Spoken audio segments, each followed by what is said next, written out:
Okay, this is an audiovisual study guide for Chapter 9 of Dana Harris's Introduction to Biblical Greek Grammar. We're going to take the study guide at the end of the chapter and just make a presentation with audio so you can review it quickly. If there's something that is new to you or you don't understand, then you definitely need to go back to the chapter and read and study it again. This is just meant to refresh your memory on what you've already read and studied.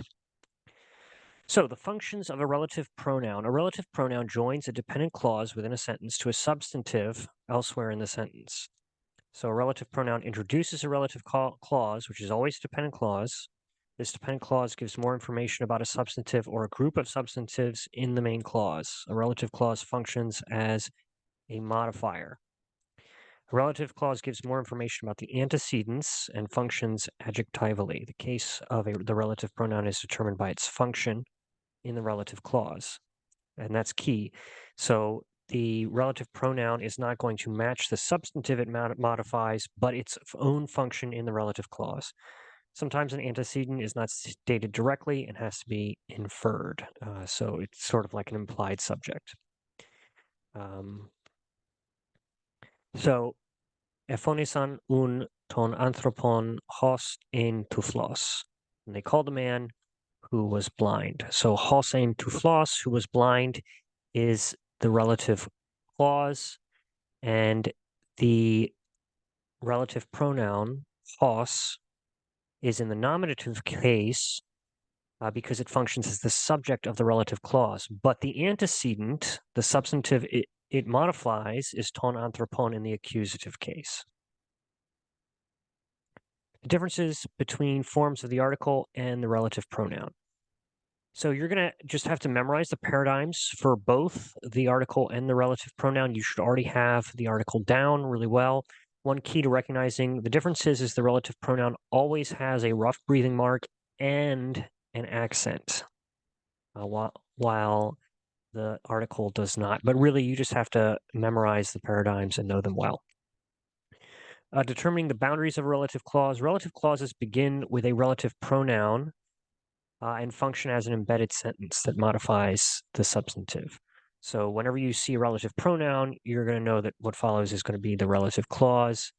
And you can use the concept of slots and fillers, which we talked about in an earlier chapter. Since relative clauses function as substantive modifiers, you could replace a relative clause with an adjective and it would still make sense. So they called the man who was born blind. You could replace who was born blind with good. They called the good man, right? And it still makes sense. Forms and functions of demonstrative adjectives and pronouns. Demonstrative adjectives and pronouns point to an object that is near, this man, or far, that man, whether spatially, this book, that book, or temporally, this year, that year. So this is near, that is far.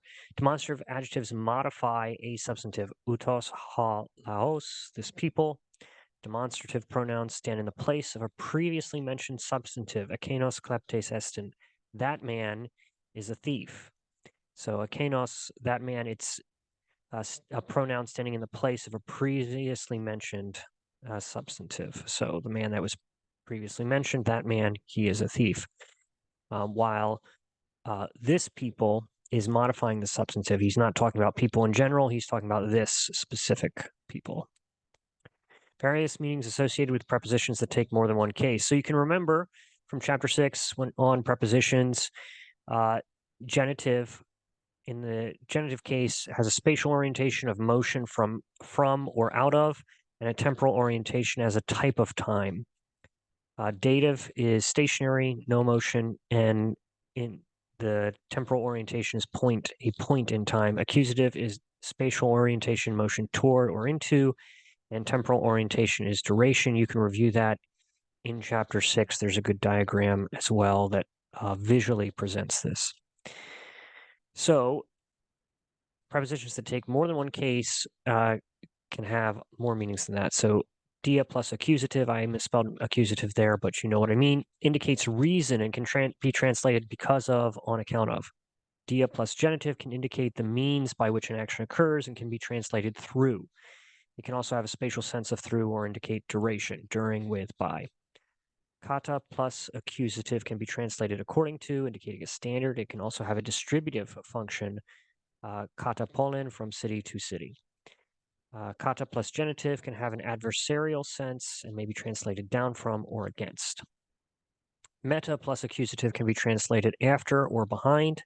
Meta plus genitive can be translated with or among.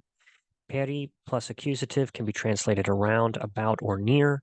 Peri plus genitive can be translated concerning, about, or for.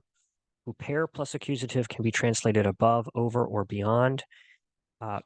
Huper plus looks like my Greek font's messed up there, but huper plus genitive can be translated on behalf of, for, or about. Hupo plus accusative can be translated under or below. Huplo plus genitive can most often indicates agency with passive voice verbs, baptized by him. Okay, so this seems really complicated, but actually, if you are reading these in context, it actually is pretty intuitive and can make a lot of sense. For tests and so on, you are going to need to memorize these, which is part of what this visual study guide is for. You're just going to have to do reps listening to this, or make flashcards with individual entries for each of these. Epi plus accusative, on, to, or at. Epi plus genitive, on, over, when. Epi plus dative, on, at, or in. Para plus accusative, to the side of, at, or on. Para plus genitive, away from the side of. Para plus dative, at the side of, beside, or with. And then various idiomatic expressions involving prepositions. Dia tuto, therefore. Kat idion, privately, alone. Kath hemeran, daily. Meta tuto, after this. Meta talta, after these things. And these two you're going to have to memorize. Again, during reading in context, this ends up being a lot more intuitive, and you could pick it up, but for now you need to memorize it. So along with that content, you're going to need to know the paradigms for the relative demonstrative pronouns, and you're going to need to be able to parse those things, recognize the boundaries of relative clauses, and be able to translate using these concepts.